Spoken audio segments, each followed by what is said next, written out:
Assalamualaikum warahmatullahi wabarakatuh. Salam sejahtera, salam sehat buat Ibu Andini.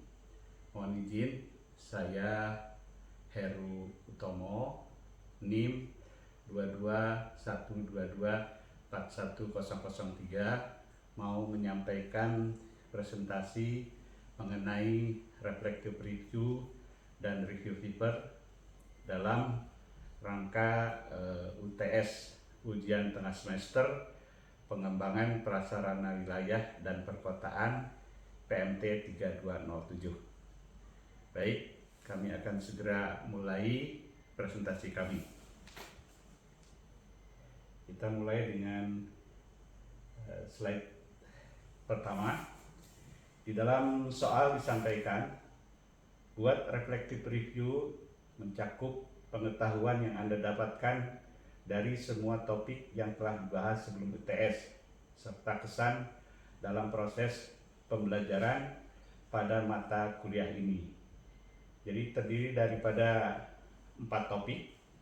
Pertama, pengembangan prasarana wilayah dan kota. Itu adalah topik satunya adalah pengantar pengembangan prasarana wilayah kota. Subtopiknya definisi ruang lingkup, peranan serta teori-teori terkait ilmu pengembangan prasarana, wilayah, dan kota. Kemudian sejarah perkembangan prasarana, infrastruktur di Indonesia sejak zaman kemerdekaan hingga saat ini. Kemudian kebijakan terkait pengembangan prasarana wilayah dan kota. Kemudian 2 isu aktual terkait pengembangan infrastruktur di Indonesia dan penanganannya sejauh ini. Kemudian di topik 2, yaitu pengelolaan prasarana wilayah dan kota. Di sini adalah konsep serta pola infrastruktur wilayah dan kota, kemudian kewenangan pemerintah pusat, wilayah, dan kota terkait infrastruktur, sistem infrastruktur di Indonesia, kemudian 2 studi kasus terkait proses perencanaan, pembangunan, dan pengelolaan infrastruktur di Indonesia. Bisa bersumber dari makalah penelitian atau academic paper yang telah dipublish pada jurnal. Kemudian topik 3, komponen prasarana wilayah dan kota. Di sini ada sistem drainase, itu ada definisi, teori, dan fungsi drainase, sistem jaringan drainase, pengelolaan serta penyelidikan drainase wilayah dan kota.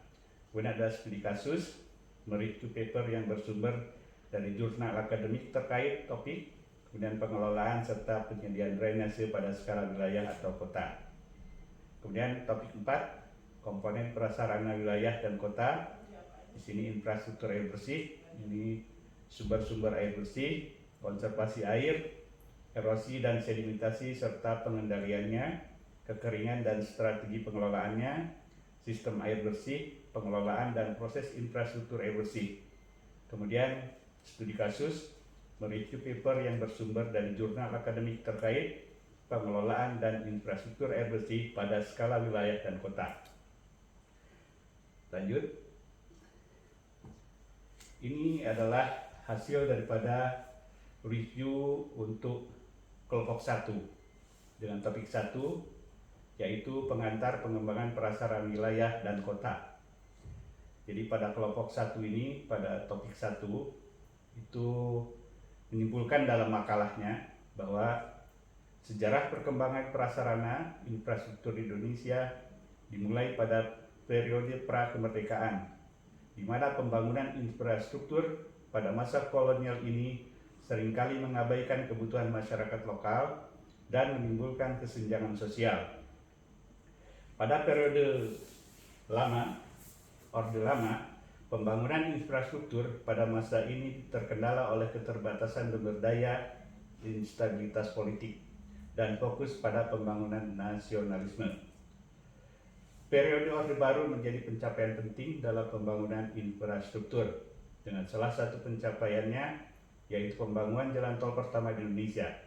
Sementara periode reformasi dari 1998 sampai sedang sekarang ditandai dengan desentralisasi dan otonomi daerah. Arah kebijakan terkait pengembangan prasarana wilayah dan kota secara garis besar disusun berdasarkan 4 kebijakan utama, yaitu kebijakan nasional, kebijakan infrastruktur perkotaan, kebijakan infrastruktur wilayah, dan kebijakan infrastruktur lingkungan dan keberlanjutan. Kemudian kelompok 1 ini pada topik 1 menyimpulkan isu-isu nasional dalam pengembangan wilayah dan perkotaan. Yang paling utama adalah isu pembebasan lahan, seperti yang terjadi pada proyek tol Trans Sumatera, dan isu keterbatasan pendanaan dan pembiayaan infrastruktur seperti kegiatan pendanaan infrastruktur pada proyek kereta cepat Jakarta-Bandung (KCJB). Salah satu strategi pemerataan pembangunan adalah menjamin ketersediaan infrastruktur sesuai kebutuhan wilayah. Pembangunan infrastruktur konektivitas antar wilayah di Indonesia saat ini menunjukkan kinerja yang baik, seperti pembangunan jalan, bandara, pelabuhan, dan jaringan kereta api. Penyediaan akses dasar masyarakat terhadap air minum, sanitasi layak, dan listrik juga menunjukkan peningkatan, tetapi perlu terus didorong agar mampu menjangkau seluruh penduduk dan wilayah. Lanjut. Studi pustaka yang dilakukan oleh kelompok 1 yaitu konsep pengembangan wilayah dan penataan ruang Indonesia di era otonomi daerah oleh Haryanto tahun 2007, menyampaikan kebijakan dan strategi penataan ruang yang dilakukan pemerintah dalam upaya mewujudkan tujuan dan sasaran pengembangan wilayah sekaligus mengatasi berbagai permasalahan aktual pembangunan. Metode penelitian Haryanto yaitu studi kepustakaan dengan merujuk pada peraturan nasional dan peraturan daerah sebagai turunannya. Dalam rangka mewujudkan konsep pembangunan wilayah di dalamnya memuat tujuan dan sasaran yang bersifat kewilayahan di Indonesia, maka ditempuh melalui upaya penataan ruang yang terdiri dari 3 proses utama, yakni proses perencanaan tata ruang wilayah yang menghasilkan rencana tata ruang wilayah (RTRW), B. Proses pemanfaatan ruang yang merupakan wujud operasional rencana tata ruang atau pelaksanaan pembangunan itu sendiri, dan C. Proses pengendalian pemanfaatan ruang yang terdiri atas mekanisme perizinan dan penertiban terhadap pelaksanaan pembangunan agar tetap sesuai RTRW dan tujuan penataan ruang wilayahnya. Dengan memanfaatkan berbagai teori dan konsep pengembangan wilayah, Haryanto menyimpulkan bahwa penataan ruang merupakan instrumen yang digunakan untuk memahami interaksi 4 unsur utama pembentuk ruang, yakni sumber daya alam, manusia, sumber daya buatan, dan sistem aktivitas secara komprehensif. Lanjut, studi pustaka 2 yaitu kajian perkembangan Kota Bandung melalui aspek elemen kota. Ini ditulis oleh Mulyana 2021. Melakukan kajian perkembangan Kota Bandung yang letaknya berada di bagian tengah Priangan, sehingga sangat mempengaruhi perkembangan kota karena mempunyai nilai strategis terhadap daerah-daerah di sekitarnya. Adapun penelitian Mulyana yang menggunakan metode deskriptif ini bertujuan untuk mengkaji perkembangan dan bentuk struktur fisik Kota Bandung melalui perubahan elemen fisik dan non-fisik kota sebagai pembentuk ruang kota. Berdasarkan RTRW Provinsi Jawa Barat, diketahui bahwa wilayah metropolitan Bandung yang terdiri dari 4 wilayah administrasi ini berada di wilayah pengembangan tengah dengan hierarki kota 1. Wilayah metropolitan Bandung ditetapkan sebagai kawasan andalan yang mencakup beberapa kota dengan masing-masing fungsinya, di mana Kota Bandung sebagai pusatnya kemudian terdapat beberapa subpusatnya. Kemudian perkembangan Kota Bandung sesuai dengan teori Branch, yakni perkembangan kota sangat dipengaruhi oleh situasi dan kondisi internal. Perkembangan Kota Bandung ini dapat kita lihat pada kawasan pusat kota, di mana terjadinya peningkatan perkembangan fisik spasial kota.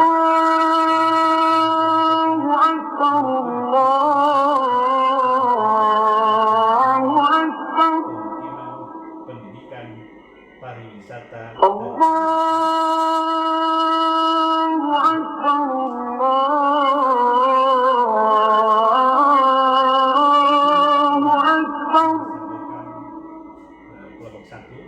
topik satu ini. أشهد أن لا إله إلا الله. Permasalahannya adalah tumpang tindih kepemilikan lahan. Banyak أشهد أن لا إله إلا الله. kemudian harga lahan yang tidak sesuai. أشهد أن محمدا رسول الله. Kemudian kurangnya sosialisasi. أشهد أن محمدا رسول الله. Kemudian adanya intervensi mafia tanah. حي على الصلاة.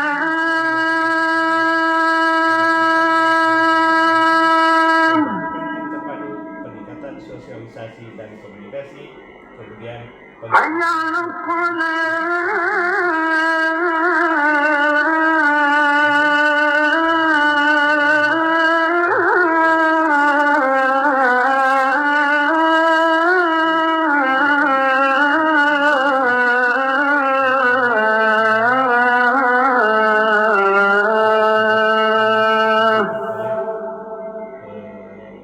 kelompok satu, ya, teman-teman kelompok satu ini حي على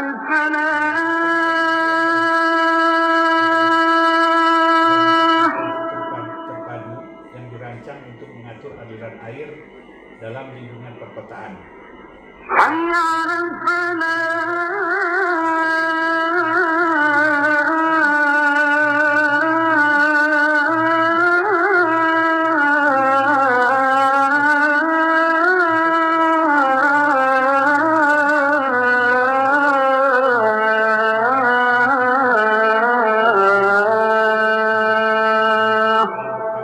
Dan perawatan terhadap saluran drainase dan elemen lainnya.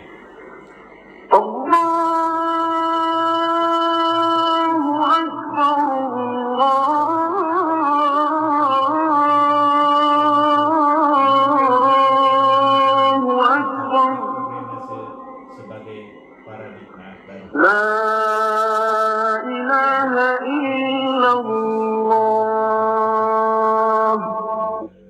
Topik kedua yaitu evaluasi dan rencana pengembangan sistem drainase di Kota Tegal, yaitu studi kasusnya di Kecamatan Tegal Barat.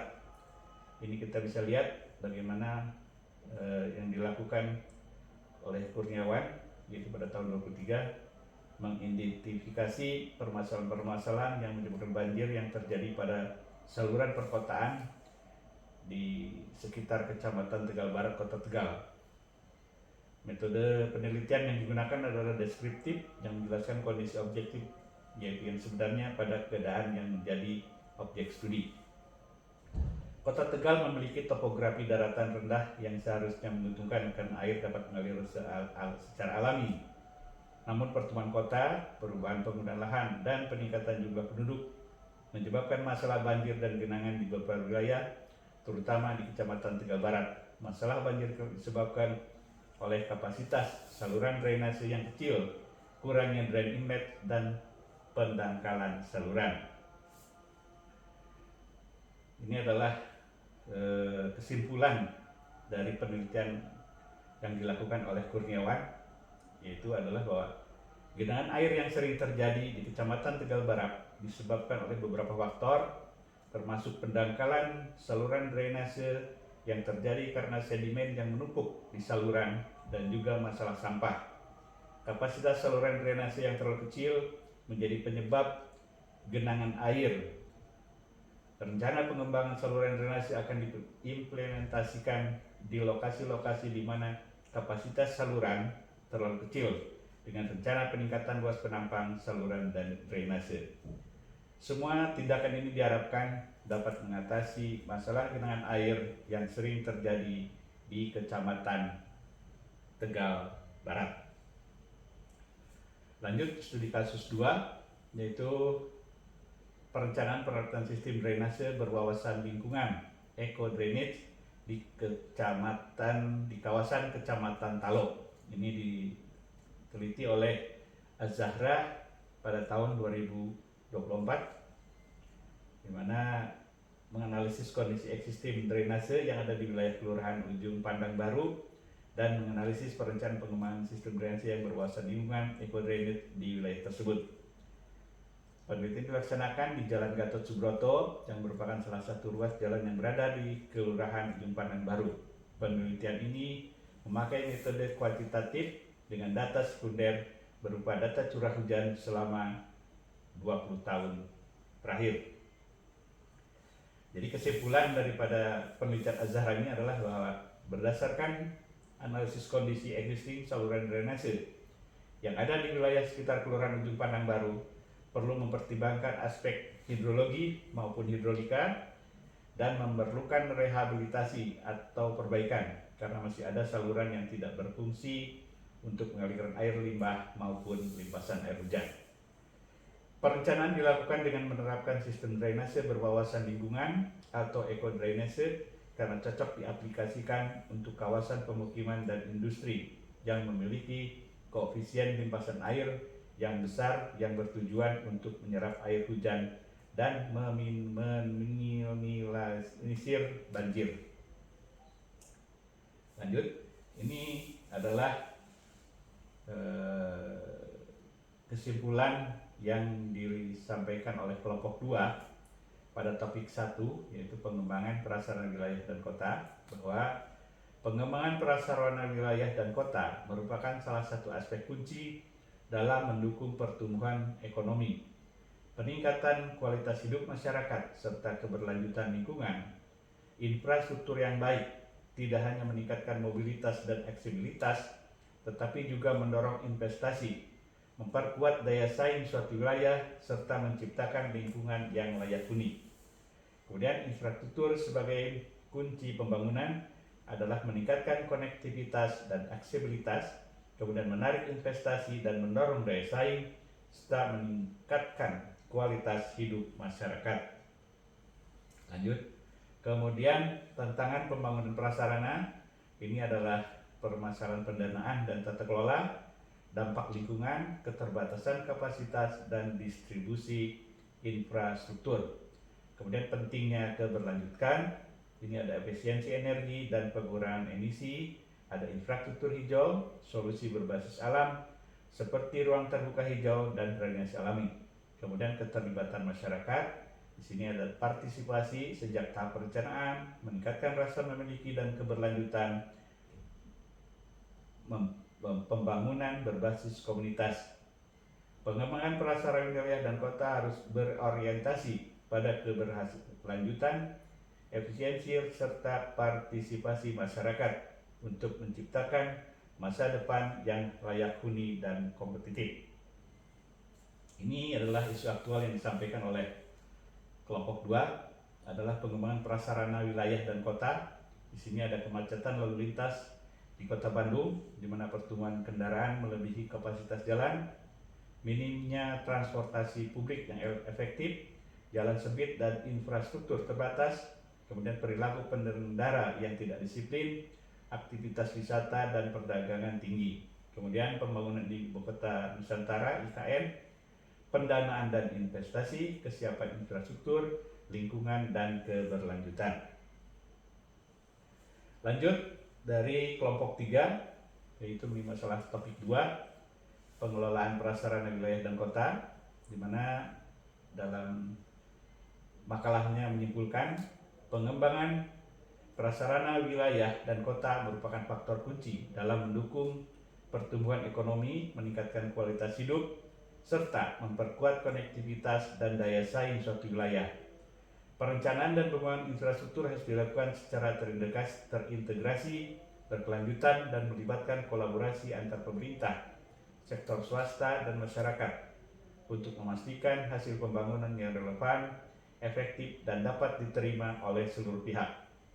Infrastruktur yang sesuai dengan kebutuhan pembangunan antar wilayah Indonesia saat ini dapat membuktikan kinerja yang baik, seperti penyediaan akses masyarakat terhadap berbagai aspek, yaitu transportasi, energi, telekomunikasi, air bersih, sanitasi, dan ruang terbuka hijau yang semuanya harus direncanakan serta terintegrasi dan berkelanjutan. Studi kasus yang disampaikan oleh kelompok 3 yaitu infrastruktur dan jalur hijau di Tanjung Pinang. Jadi pembangunan infrastruktur Tanjung Pinang ini sering tidak memperhatikan dampak lingkungan, terutama pada tanaman pelindung. Jaringan kabel udara menyebabkan pemangkasan pohon yang berpotensi menurunkan kualitas udara dan ketahanan ekosistem. Model pembangunan yang berkelanjutan. Penelitian merekomendasikan model pembangunan yang mengintegrasikan sistem jaringan infrastruktur dengan ruang terbuka hijau. Jaringan utilitas bawah tanah dinilai lebih efektif karena meminimalkan gangguan terhadap ruang hijau. Rekomendasi implementasi pembangunan tunnel sebagai tempat jaringan kabel dan perpipaan serta penataan jalur hijau memungkinkan tanaman tumbuh sempurna dan berkontribusi maksimal untuk lingkungan, termasuk untuk penyimpanan air, memproduksi oksigen, dan mengurangi dampak pemanasan global. Lanjut adalah tantangan infrastruktur existing. Perkembangan infrastruktur di Tanjung Pinang sering tidak mempertimbangkan dampak lingkungan, terutama pada tanaman pelindung. Jaringan kabel udara menyebabkan pemangkasan pohon yang berpotensi menurunkan kualitas udara dan ketahanan ekosistem. Model pembangunan berkelanjutan. Penelitian merekomendasikan model pembangunan yang mengintegrasikan sistem jaringan infrastruktur dengan ruang terbuka hijau. Jaringan utilitas bawah tanah dinilai lebih efektif karena meminimalkan gangguan terhadap ruang hijau. Rekomendasi implementasi pembangunan tunnel sebagai tempat jaringan kabel dan perpipaan serta penataan jalur hijau memungkinkan tanaman tumbuh sempurna dan berkontribusi maksimal untuk lingkungan, termasuk menyimpan air, memproduksi oksigen, dan mengurangi dampak pemanasan global. Studi kasus 2 yang disampaikan oleh kelompok 3 yaitu prinsip berkelanjutan. Penerapan prinsip pembangunan berkelanjutan sebagai dasar bagi proyek infrastruktur transportasi di Ibu Kota Nusantara. Keduanya adalah teknologi canggih, implementasi teknologi digital, dan inovasi dalam pengembangan Smart Transportation Hub untuk mendukung keberlanjutan sistem transportasi. Kemudian kolaborasi multi pihak, kolaborasi antar pemerintah, sektor swasta, akademi, dan masyarakat dalam merumuskan solusi pengelolaan infrastruktur yang inklusif dan ramah lingkungan. Kemudian adalah kesadaran lingkungan, penekanan pada pemahaman dampak lingkungan dari infrastruktur baru, dan strategi pengelolaan efektif untuk menjaga ekosistem. Lanjut, ini adalah studi kasus kelompok 3 infrastruktur transportasi di IKN Nusantara. Pertama, harus memiliki prinsip berkelanjutan, di mana penerapan prinsip pembangunan berkelanjutan sebagai dasar bagi proyek infrastruktur transportasi di Ibu Kota Negara Nusantara. Kemudian teknologi canggih, implementasi teknologi digital, dan inovasi dalam pengembangan Smart Transportation Hub untuk mendukung keberlanjutan sistem transportasi. Kemudian adalah kolaborasi multi pihak, kolaborasi antar pemerintah, sektor swasta, akademisi, dan masyarakat dalam merumuskan solusi pengelolaan infrastruktur yang inklusif dan ramah lingkungan. Kemudian adalah kesadaran lingkungan, menekankan pada pemahaman dampak lingkungan dari infrastruktur baru dan strategi pengelolaan efektif untuk menjaga ekosistem. Kemudian adalah topik 4 yang disampaikan oleh kelompok 3, maaf ya. Jadi di sini komponen dan prasarana wilayah dan kota, yaitu infrastruktur air bersih. Air bersih merupakan kebutuhan dasar bagi makhluk hidup dalam melangsungkan kehidupannya. Krisis air atau bisa disebut juga sebagai kelangkaan air adalah kondisi ketika jumlah air yang tersedia untuk memenuhi kebutuhan pasokan air di suatu wilayah minim. UN Desa 2013. Konservasi sumber daya air merupakan suatu upaya mempertahankan keberadaan potensi sumber daya air, baik kuantitas maupun kualitasnya, agar dapat dimanfaatkan secara berkelanjutan dan berkesinambungan melalui upaya-upaya pelestarian dan penimbangan sumber daya air, pengawetan air, pengelolaan kualitas air, dan pengendalian pencemaran air. Sumber air bersih dapat berasal dari laut, air hujan, dan air permukaan. Air laut merupakan air yang berada di dalam alam sebanyak 97%, sedangkan 3% berupa air yang berasal dari tanah dan daratan, es, salju, dan air hujan. Lanjut. Konservasi air adalah upaya untuk melestarikan dan mengelola sumber daya air dengan bijak, sehingga dapat memenuhi kebutuhan air bagi manusia, hewan, dan tanaman, serta menjaga kualitas lingkungan. Berikut beberapa cara untuk melakukan konservasi air. Sistem penyediaan air bersih dapat dibedakan atas dua macam sistem, yaitu sistem penyediaan air bersih terdiri daripada sistem penyediaan air bersih individual water system supply, dan sistem penyediaan air bersih komunitas atau perkotaan, community municipality water supply system. Ini kasus yang disiapkan oleh kelompok 3 adalah pengelolaan air bersih di Singapura. Air limbah rumah tangga yang kita buang ke got rupanya harta karun bagi Singapura. Kepada air bekas mandi dan mencuci itu, ketersediaan pasokan air bersih layak minum mereka gantungkan. Singapura membangun 2 fasilitas canggih, yaitu unit pengelolaan air limbah bernama The Water dan waduk sekaligus penampungan air bersih bernama Marina Bay Ridge. The Water, Marina Bay Ridge sediakan air bersih sampai 100 tahun ke depan. Pengelolaan air limbah rumah tangga dimulai dari penampungannya di jaringan pipa yang berada 60 meter di bawah permukaan tanah di gorong-gorong raksasa. Itu ditampung luapan air limbah dari kanal dan sungai bila terjadi banjir. Setelah dipompa naik ke kilang di New Water, air limbah disaring dengan serangkaian filter air, penyaringan air yang tidak tebus mikroorganisme. Filter air diprogram untuk dapat membersihkan diri sendiri dari air limbah per 15 menit dan diganti unit baru tiap 5 tahun. Air limbah atau lolos sensor disaring lagi secara reverse osmosis. Dilanjutkan pencahayaan ultraviolet yang kekuatan radiasinya sama dengan sinar matahari. Lama pencahayaan kurang dari 1 detik dengan suhu 60 derajat Celcius, sehingga air limbah yang sudah diolah bebas dari bakteri berbahaya. Air limbah yang tidak lolos sensor akan diolah lagi air limbah tersebut hingga tidak lagi beracun. Kemudian air limbah tersebut dialirkan ke laut melalui Marina Bay Ridge.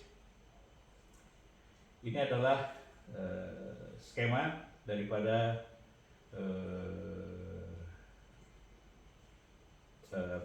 supply air bersih, pengelolaan air limbah. Jadi use water management.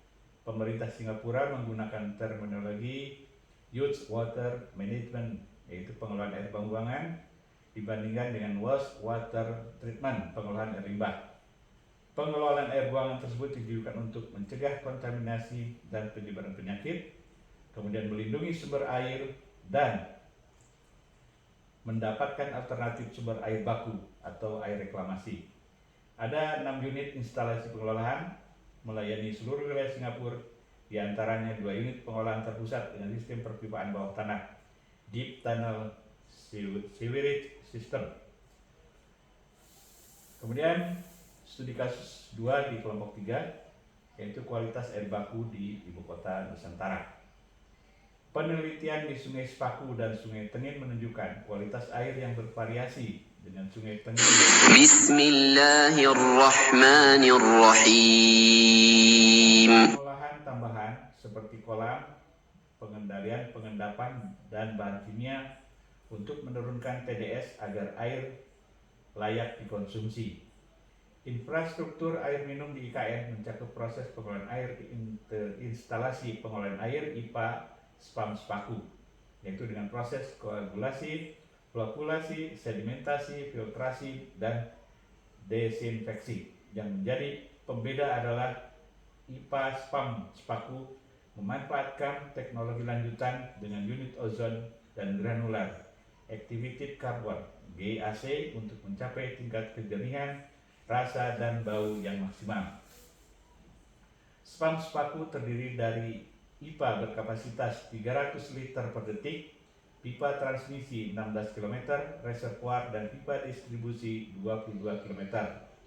SPAM Sepaku tahap 1 ditargetkan akan melayani kantor dan istana presiden, Kemensetnek, Paspampres, Komplek Kementerian Koordinator 1, 2, 3, dan 4, amphitheater, galeri, service area, hunian ASN, rumah tapak jabatan menteri, RTJN, dan fasilitas umum lainnya seperti hotel, sekolah, pertokoan, dan rumah sakit.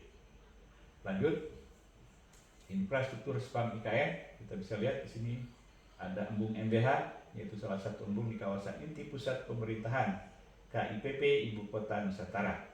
Kemudian terdapat 2 reservoir induk SPAM IKN yang berada di atas puncak bukit tertinggi di wilayah IKN. Dilanjutkan dengan kelompok 4, yaitu topik 2, pengelolaan prasarana wilayah dan kota. Dalam makalahnya menyimpulkan, meskipun berbagai regulasi dan kelembagaan telah dibentuk, sistem infrastruktur Indonesia masih menghadapi tantangan besar. Permasalahan klasik seperti keterlambatan pembebasan dan atau pengalahan lahan, ketimpangan logistik pembangunan antar wilayah, keterbatasan dana, serta kurangnya partisipasi pihak lain menjadi kendala yang signifikan. Selain itu, aspek keberlanjutan dan ketahanan terhadap perubahan iklim juga menjadi perhatian penting dalam pembangunan infrastruktur masa depan. Pembangunan infrastruktur adalah kerja besar yang tidak bisa dilakukan oleh satu pihak saja. Dengan pembagian kewenangan yang jelas serta komitmen koordinasi antara pemerintah pusat, provinsi, kabupaten, Indonesia memiliki peluang besar untuk membangun infrastruktur yang merata, berkelanjutan, dan berdampak langsung pada peningkatan kualitas hidup masyarakat.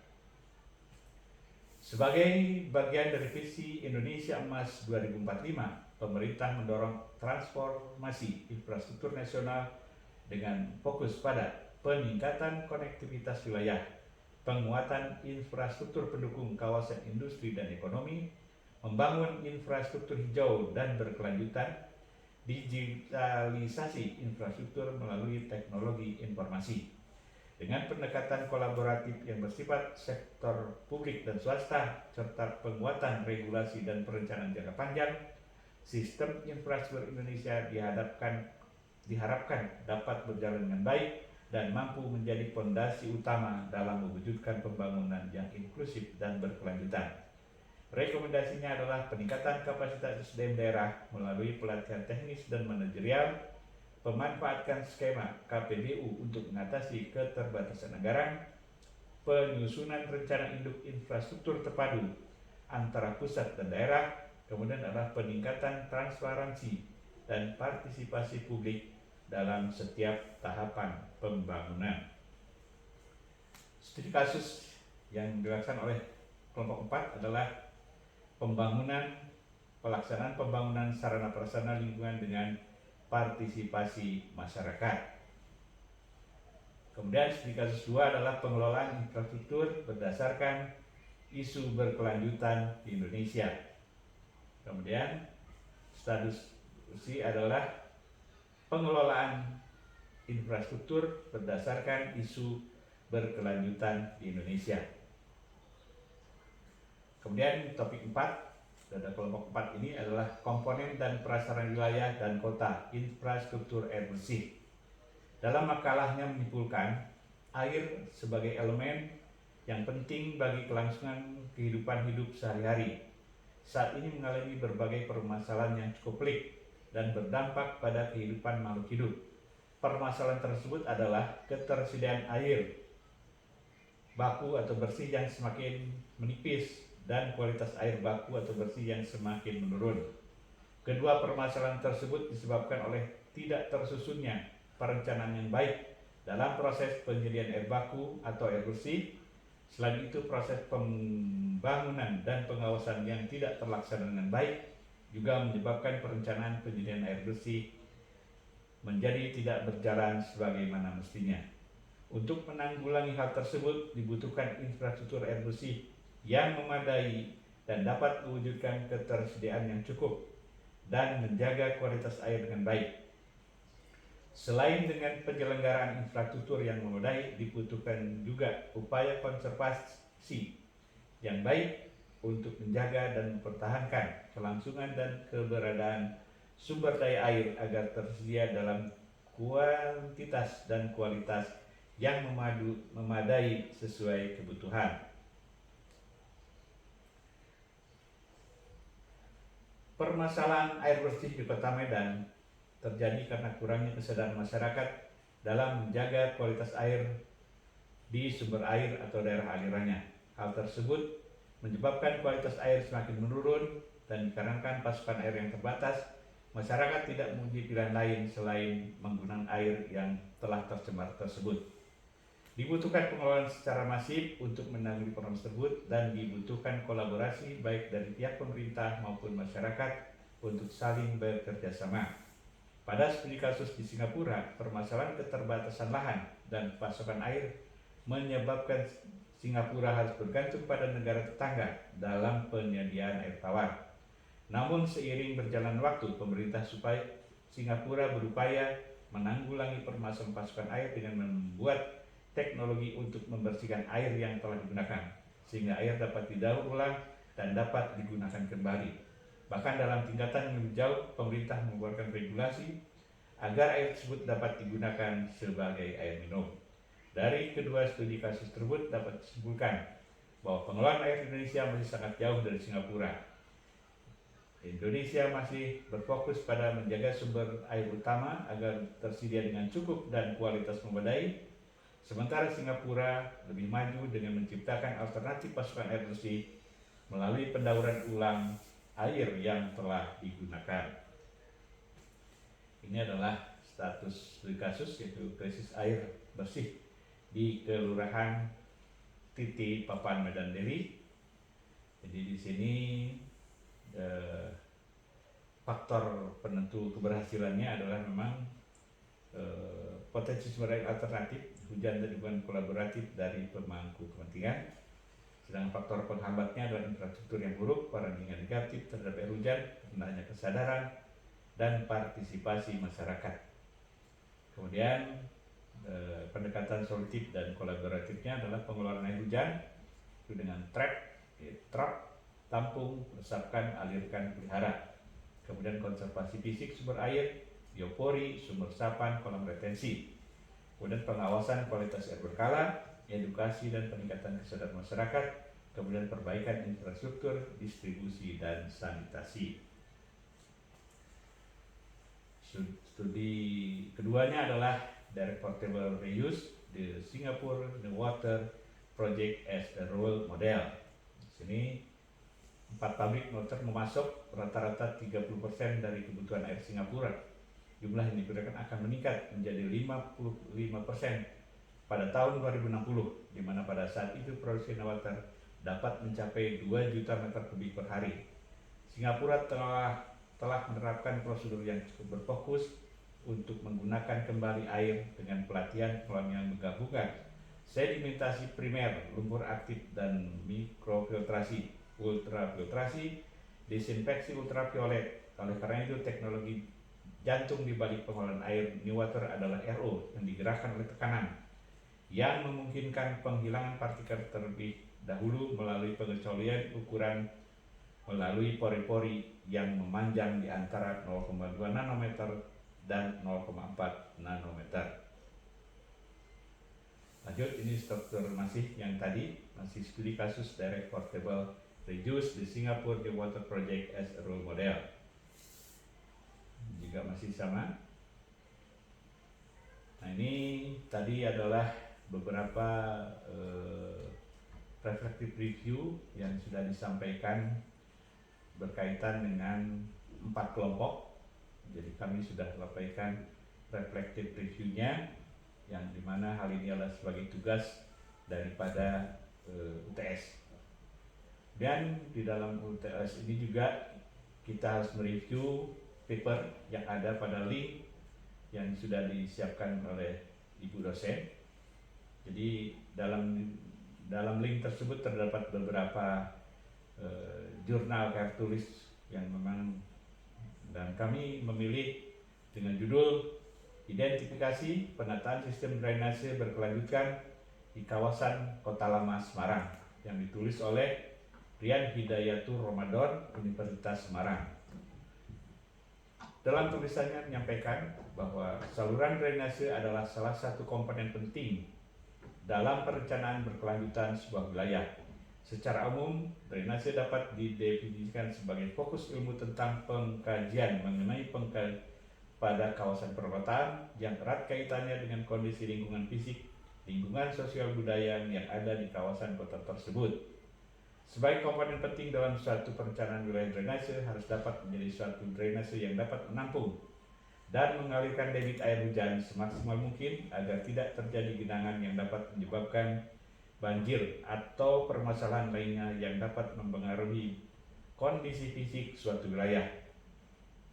Seiring dengan semakin pesatnya pertumbuhan wilayah di Indonesia, banyak perubahan alih fungsi lahan menjadi lahan terbangun. Hal itulah yang menjadi permasalahan dalam penataan suatu wilayah. Salah satunya adalah penataan sistem drainase suatu wilayah.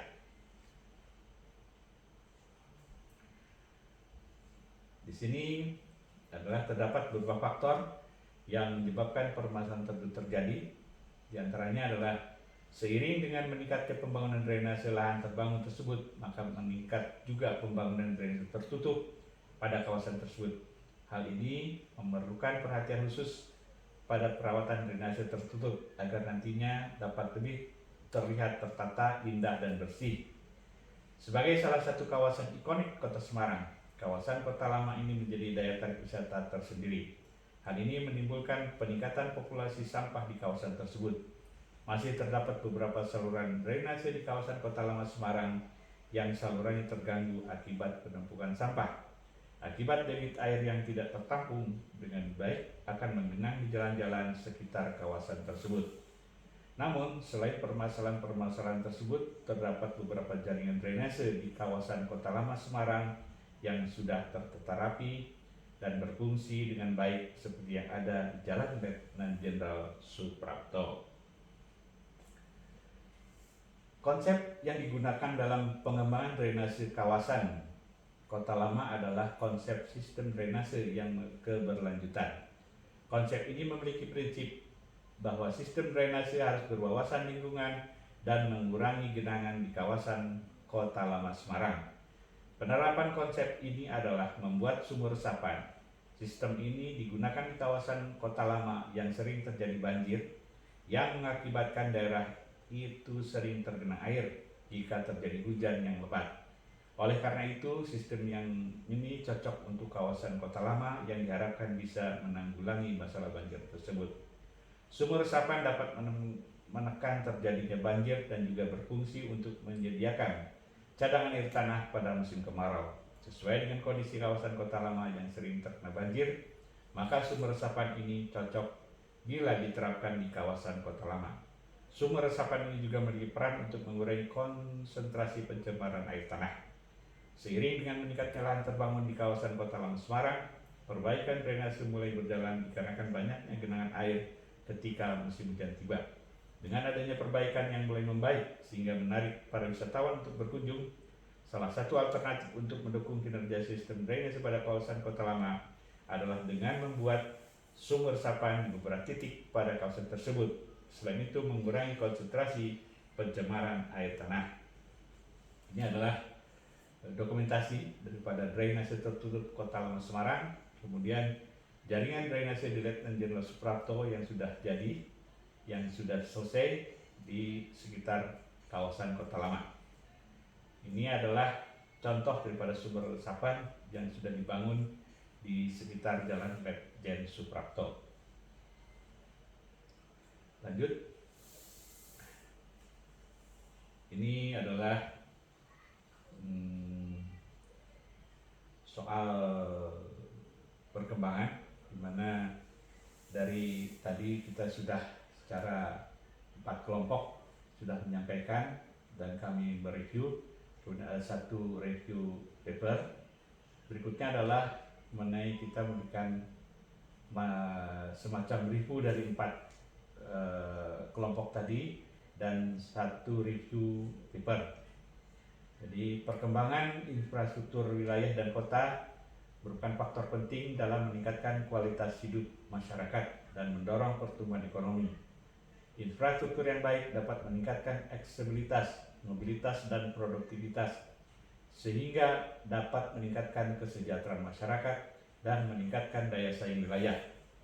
Infrastruktur merupakan tulang punggung bagi pertumbuhan ekonomi dan pembangunan wilayah. Infrastruktur yang baik dapat meningkatkan kesejahteraan masyarakat. Selain itu, infrastruktur juga dapat meningkatkan aksesibilitas dan mobilitas, hingga dapat meningkatkan kesempatan bagi masyarakat untuk mengakses pasar, pendidikan, dan layanan kesehatan. Berikut beberapa aspek yang terkait dalam perkembangan infrastruktur wilayah dan kota. Aspek infrastruktur dasar. Infrastruktur dasar seperti jalan, jembatan, dan sistem drainase memainkan peran penting dalam mendukung aktivitas ekonomi dan meningkatkan kualitas hidup masyarakat. Infrastruktur energi listrik dan gas memastikan ketersediaan energi yang stabil dan berkelanjutan untuk mendukung kegiatan ekonomi dan kehidupan sehari-hari. Infrastruktur transportasi seperti bandara, pelabuhan, dan sistem transportasi umum memfasilitas mobilitas orang dan barang serta mendukung pertumbuhan ekonomi. Infrastruktur air seperti sistem penyediaan air, sistem pengolahan air limbah, kemudian infrastruktur komunikasi, jaringan telekomunikasi, dan internet. Perkembangan infrastruktur akan berdampak signifikan bagi masyarakat dan perekonomian, antara lain meningkatkan aksesibilitas dan mobilitas masyarakat, sehingga dapat meningkatkan kesempatan bagi masyarakat untuk mengakses pasar, pendidikan, dan layanan kesehatan. Meningkatkan efisiensi dan produktivitas, sehingga dapat meningkatkan output ekonomi dan meningkatkan kesejahteraan masyarakat. Kemudian meningkatkan daya saing wilayah. Infrastruktur yang baik dapat meningkatkan investasi dan pertumbuhan ekonomi. Kemudian perkembangan infrastruktur wilayah dan kota juga memiliki tantangan antara lain keterbatasan sumber daya. Perkembangan infrastruktur memerlukan sumber daya yang besar, sehingga dapat menjadi tantangan bagi pemerintah masyarakat. Dampak lingkungan. Perkembangan infrastruktur dapat memiliki dampak lingkungan yang signifikan, sehingga perlu dilakukan upaya untuk mengurangi dampak lingkungan. Di samping tantangan, terdapat juga peluang, antara lain investasi infrastruktur. Investasi infrastruktur dapat meningkatkan pertumbuhan ekonomi dan meningkatkan kesejahteraan masyarakat. Teknologi infrastruktur dapat meningkatkan efisiensi dan produktivitas, sehingga dapat meningkatkan output ekonomi dan meningkatkan kesejahteraan masyarakat. Perkembangan infrastruktur wilayah dan kota merupakan aspek penting dalam meningkatkan kualitas hidup masyarakat dan mendorong pertumbuhan ekonomi. Dengan memahami pentingnya infrastruktur, jenis infrastruktur dapat perkembangan infrastruktur, tantangan dan peluang. Kita dapat meningkatkan kesadaran dan upaya untuk mengembangkan infrastruktur yang baik dan berkelanjutan. Terima kasih. Di akhir pemaparan ini kami mengucapkan terima kasih khususnya kepada Ibu Andini yang telah memberikan bimbingan selama perkuliahan sebelum UTS. Jadi kami mengucapkan terima kasih sekali lagi. Mohon maaf lebih dan kurangnya. Kami mengucapkan atas presentasi daripada UTS ini, di mana ini PowerPoint-nya dari reflective review dan review paper serta kesan-kesan yang yang disampaikan dari 4 kelompok dan review paper itu. Ada satu kata kunci bahwa kita mempelajari PPWK dan GIM, yaitu ada satu kata kunci yang sering terdengar, sering kita baca, yaitu kata kunci yang berkelanjutan. Demikian, terima kasih. Mohon maaf lebih dan kurangnya. Wassalamualaikum warahmatullahi wabarakatuh.